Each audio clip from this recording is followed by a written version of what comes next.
मियाँ चनू की एक शांत रात थी और सईद अराई का छोटा सा घर चांदनी में बिल्कुल शांत खड़ा था। सईद के लिए उसकी 3 बकरियां, नूरी, रानी और अमल, सिर्फ जानवर नहीं थीं। वे उसकी रोजी रोटी, उसकी मेहनत और उसके बच्चों के भविष्य की उम्मीद थी। लेकिन उस रात अंधेरे में कुछ अनजान लोग उसके बाड़े में घुस आए। चोरों ने बेरहमी से बकरियों के मुंह पर टेप बांध दिया ताकि वे न आवाज निकाल सकें, न मदद बुला सकें। कुछ ही पलों में वे नूरी और रानी को उठाकर ले गए और रात फिर से खामोश हो गई। सुबह सईद चारा लेकर बाड़े की ओर चला।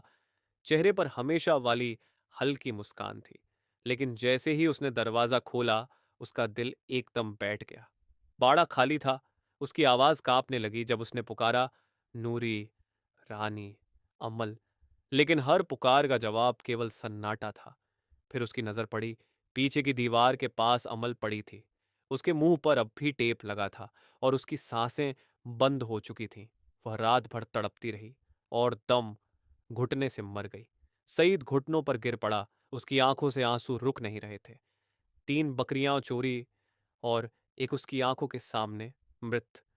उसकी वर्षों की मेहनत एक ही रात में खत्म हो गई। दुनिया के लिए यह बस एक चोरी थी, लेकिन सईद के लिए उसकी उम्मीद, उसका सहारा, उसका सपना टूट गया था।